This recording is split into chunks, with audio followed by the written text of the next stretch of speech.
또영주TV의 또영주입니다. 저희가 월요일날 김영훈 기자를 모셔가지고 둘이서 영상을 2편이나 찍었습니다. 콘테 감독이 그때 경질이 됐잖아요. 그래서 재빠르게 움직이자. 그래서 콘테 감독 경질 이야기, 토트넘의 차기 감독은 누가 될 것이냐, 이런 이야기를 나누는 영상을 만들었지만 마이크가 문제가 있어서 그놈의 마이크, 결국은 그 영상을 여러분에게 제공하지 못하게 됐습니다.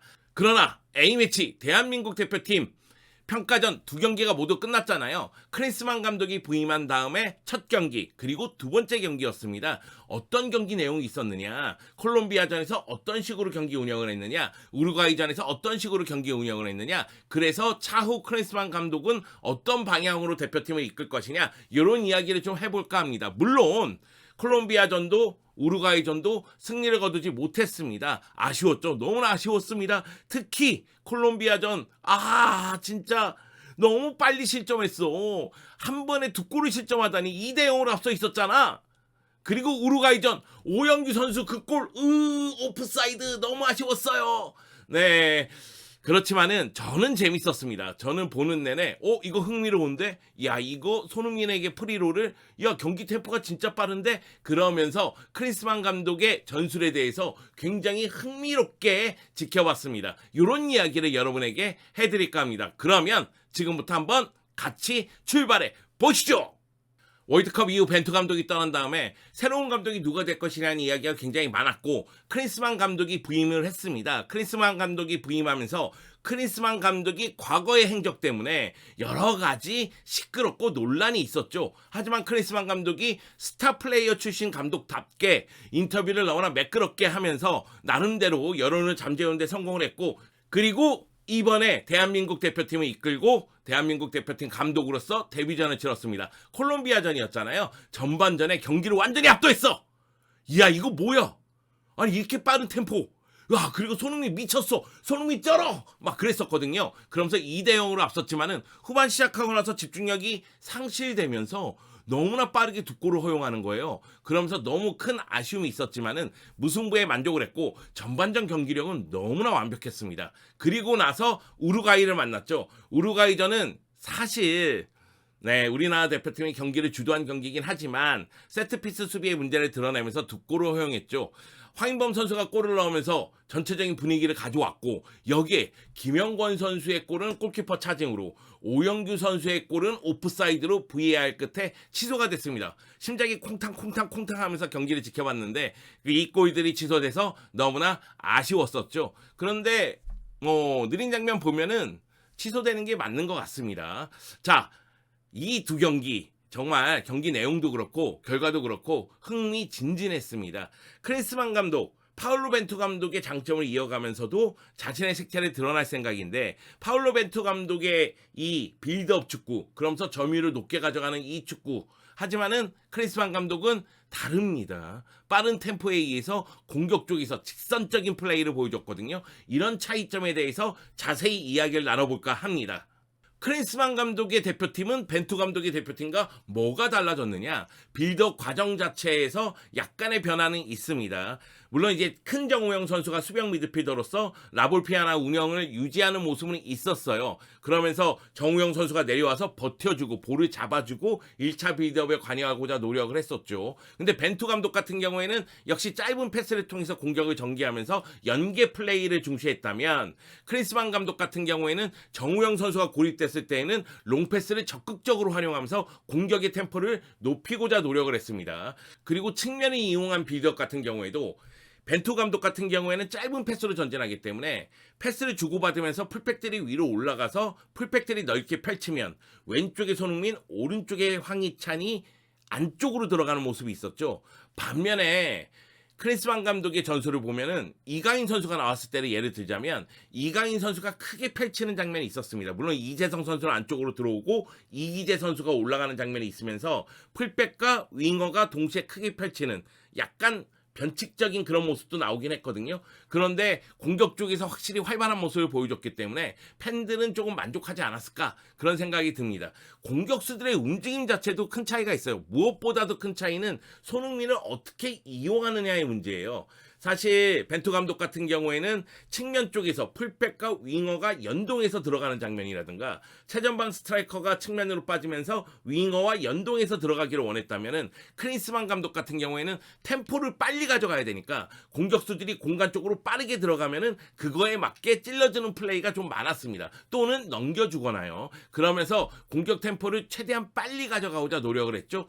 손흥민 선수 벤투 감독 시절에는 왼쪽에서 주로 뛰었습니다. 그러면서 왼쪽에서 중앙으로 들어오면서 골을 노리는 모습이라든가 아니면 득점 기회를 만들어주고자 노력을 했죠. 하지만 크리스만 감독은 최전방 스트라이커 밑에 손흥민을 둠으로 인해서 손흥민의 경기에 미치는 영향력을 더욱더 극대화시켰습니다. 그러면서 손흥민은 좌우로 빠지면서 연동해서 들어가는 장면도 있고 또 손흥민이 직접 치고 들어가면서 상대 수비를 파괴하는 모습도 있었습니다. 여기다가 황인범 같은 경우에는 손흥민이 위로 올라갔을 때 그 밑으로 받쳐주면서 1차적으로 공격 관여를 굉장히 많이 하는 모습이 있었죠. 이제 정우영과 황인범이 있으면 공격을 전개했을 때 정우영은 내려가서 볼을 잡아주고 황인범은 약간 올라오면서 공격과 수비 라인을 연결하는 역할을 또 도와주고자 노력을 했습니다. 그러다 보니까 황인범 선수가 우루과이전에서는 빈 공간으로 들어가면서 골을 얻는 모습까지 나왔었죠. 벤투 감독하고 크리스만 감독하고 차이가 확연하게 드러나는 거는 공격 전개 방식이에요. 벤투 감독은 조금 더 점유율에 신경 쓰면서 그러면서 짧은 패스로 공격 전개를 많이 하고자 노력을 했는데 크리스만 감독은 일단 빠르게 템포를 가져가야 된다. 빠르게 전환해야 된다. 상대의 뒷공간을 최대한 노려야 된다. 이런 생각으로 공격 전술을 짠 것으로 보입니다. 그러다 보니까 크리스만 감독의 대표팀에서 공격에 대한 기대감이 너무 커졌어요. 네, 최전방에 오영규, 조규성, 황의조가 있죠. 그리고 그 밑에 손흥민이 있습니다. 이강인은 좌우 다 뛸 수가 있고 이재성도 있죠. 그러다 보니까 활용할 수 있는 카드가 굉장히 많아졌고 저는 그런 생각도 좀 들었어요. 어쩌면 이강인 선수가 중앙 쪽으로 들어가면서 손흥민을 최전방으로 올릴 수도 있겠다. 상황에 따라서는 그렇게 선수들을 포진시킬 수도 있겠다는 생각이 들었습니다. 그리고 이선 공격 라인을 봤을 때는 저는 굉장히 매력적으로 느낀 게 손흥민 선수의 위치에 따라서 선수들의 위치가 조금씩 바뀌어요. 손흥민 선수가 왼쪽으로 빠졌을 때는 왼쪽에 이재성이 있을 때는 중앙으로 들어오고 또는 이강인 선수하고 이재성하고 좌우 위치를 바꾸고 이런 모습이 상당히 많더라고요. 이거는 우루과이전 모습입니다. 그런 모습을 봤을 때에는 이선 공격 쪽에서 다양한 패턴이 나올 수도 있겠다. 그런 생각이 좀 들었습니다. 마지막으로 기대되는 부분은 역시 새로운 세대들의 등장이죠. 크리스만 감독 같은 경우에도 세대 교체에 대해서 생각을 해야 됩니다. 곳곳에 베테랑 선수들이 있는데 이 선수들의 나이를 생각했을 때는 젊은 피를 또 수혈을 해야 돼요. 이미 이강인과 오영규는 대표팀에서 경쟁력을 갖추고 있음을 이번 평가전에서 입증을 했습니다. 그래서 오영규, 이강인에 대한 기대감은 너무 커져서 제가 뭐라고 얘기할 것도 없을 것 같아요. 특히 오영규 선수가 황의조하고 조규성하고 경쟁을 하는데도 불구하고 상당히 위력적인 움직임과 슈팅을 보여줬다는 것은 긍정적인 부분이 아닌가 그런 생각이 듭니다. 워낙에 이강인도 그렇고 오영규도 그렇고 유럽에서 각각 마요르카에서 셀틱에서 좋은 모습을 보여주고 있는데 그것이 이번 평가전에도 이어진 듯 보였습니다. 그렇다면 보완할 부분 아쉬운 부분은 무엇이 있느냐? 역시 수비죠. 템포가 빠르다 보면 수비수들이 위로 올라갔다가 내려왔다 그러다 보니까 위치 잡기가 쉽지가 않습니다. 특히 콜롬비아전 같은 경우에는 후반 시작과 동시에 수비 간격의 문제를 드러내고 집중력의 문제를 드러냈어요. 그러면서 너무나 빠르게 두 골을 실점하는 모습이 있었습니다. 특히 첫 번째 골을 실점했을 때 그 다음에는 조금 더 안정감을 유지해줘야 되는데 그러지 못했다는 점이 너무 아쉬웠어요. 우루과이전에서는 세트피스에서의 수비력 말 그대로 문제가 있다는 게 드러났죠. 코너킥 상황에서 실점을 했고 프리킥 상황에서 실점하지 않았습니까? 그러면서 세트피스 수비도 조금 더 향상시켜야 된다는 점이 드러났습니다. 전체적으로 무게중심이 앞쪽에 있다 보니까 후방 쪽에서의 부담감은 커질 수가 있어요. 그럼에도 불구하고 해프닝이 좀 있지만 김민재라는 확실한 카드가 있잖아요. 그렇기 때문에 수비 쪽도 점점 더 향상될 것으로 보입니다. 그뿐만이 아니죠. 최전방에 누구를 세워야 할까? 저는 이번 평가전 보면서 오영규가 가장 앞서지 않을까라는 생각이 들었어요. 오영규 선수가 경험이 좀 더 쌓여야 되겠지만은 확실히 셀틱에서의 폼이 좋은 게 대표팀에서도 드러났고, 그리고 슈팅 타이밍이 빨라요. 그 점이 눈에 들어오더라고요. 그뿐만이 아니라 전방에서 활발하게 움직이면서 공격 템포를 맞춰나가는 모습도 인상적이었습니다. 반면에 조규성 선수는 지금처럼 이렇게 빠른 템포의 공격을 전개할 때 조규성의 템포와 대표팀 공격의 템포가 약간 엇박자라는 느낌이 들었어요. 이 부분에 대해서 조규성 선수가 조금 더 생각을 많이 해야 됩니다. 조금 더 빠른 타이밍의 플레이를 할 필요성이 있다는 거죠. 그리고 황의조 선수 같은 경우에는 전방에서 버텨줄 뿐만 아니라 측면으로 빠지면서 플레이를 해주는 게 장점이긴 한데, 이 경기에서는 측면으로 빠지면서 전방에 너무 공간을 내주는, 그러니까 무엇이냐면 손흥민 선수가 황의조를 좀 이용하면서 들어가야 되는데 황의조가 그 역할을 못한 듯한, 미끼 역할을 못한 듯한 그런 느낌이 들었거든요. 이런 부분에 대해서는 아쉬움이 있었는데요. 오영규 선수가 골과 유사한 장면을 만들어서 그런지 몰라도 오영규 선수는 눈에 들어왔다. 그리고 크리스만 감독은 조규성, 황의조, 오영규 모두 훌륭한 선수고, 크리스만 감독이 스트라이커 출신이잖아요. 그래서 스트라이커들의 향상에 대해서 신경을 쓸 것이라는 뉘앙스의 이야기를 했습니다. 결국 저는 그렇게 생각합니다. 크리스만 감독이 전체적인 공격 템포를 빨리 가져가면서 공격력을 향상시킨다, 이렇게 생각한다면은 이선 자원들의 스피드와 결정력을 최대한 이용해야 됩니다. 이선에 손흥민, 이강인, 그리고 송민규, 나상호, 이재성, 정말 좋은 선수들이 있고, 이번 대표팀에는 빠졌지만은 뭐 이동준이라든가 아니면 엄원상이라든가 엄지성이라든가 이런 선수들도 있거든요. 그렇기 때문에 이선 자원들의 공격력을 최대한 이용해야 되고, 이 부분에 대해서 말씀드린 거는 최전방 자원이 이선하고 어떻게 연결해야 될지를 생각을 많이 해야 된다는 거죠. 최전방에 골을 넣는 것도 중요하지만은 이선 자원들이 공간을 치고 들어왔을 때 자신이 어떤 플레이를 가져가야 될지에 대해서 고민을 많이 해야 될 것으로 보입니다. 풀백 고민이 되죠. 물론 수비형 미드필더 자리, 큰 정우영 자리도 고민이 되긴 하지만 손준호 선수가 상당히 잘 해주는 그런 모습이 있었으니까요.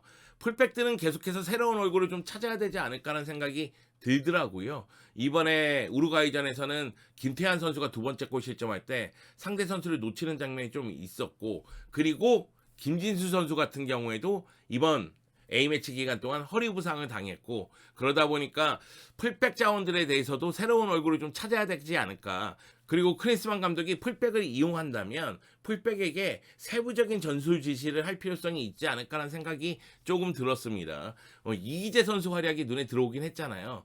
도움도 기록했고. 그런데 이기재 선수도 공격적으로 나갔을 때 1대1 돌파에서는 약간의 문제를 좀 드러내는 그런 느낌이라서 풀백들은 계속해서 고민을 좀 해봐야 되지 않을까라는 생각이 듭니다. 크리스만 감독, 물론 이번 A매치 두 경기로 크리스만 감독의 축구를 다 알겠다, 이런 느낌이다, 이렇게 얘기하는 건 과언이죠. 그런데 저는 굉장히 만족했어요. 사실 크리스만 감독은 대표팀이 이끌면서 시간이 많지 않았기 때문에 결국 어떤 방식의 공격을 전개하겠다, 이런 부분에 대해서 선수들에게 이야기를 했고, 그런 부분이 선수들의 움직임을 통해서 나름대로 재현이 된 것 같아요. 수비는 훈련을 통해서 향상시켜야 되니까 크리스만 감독이 차후 시간과 공을 들여서 수비 라인의 안정감을 높일 필요성이 있고요. 그리고 이번 대표팀은 카타르 월드컵 멤버잖아요, 거의. 그 점을 봤을 때는 크리스만 감독이 자신이 원하는 축구에 맞는 선수들을 K리그에서 또는 유럽에서 뛰고 있는 한국 선수들 중에서 찾아야 되지 않을까라는 생각이 듭니다. 저는 굉장히 재미있게 봤고요. 앞으로가 더 기대된다, 이런 느낌이 들었습니다. 특히 이강인과 손흥민 기대되고요. 오영규도 기대가 됩니다.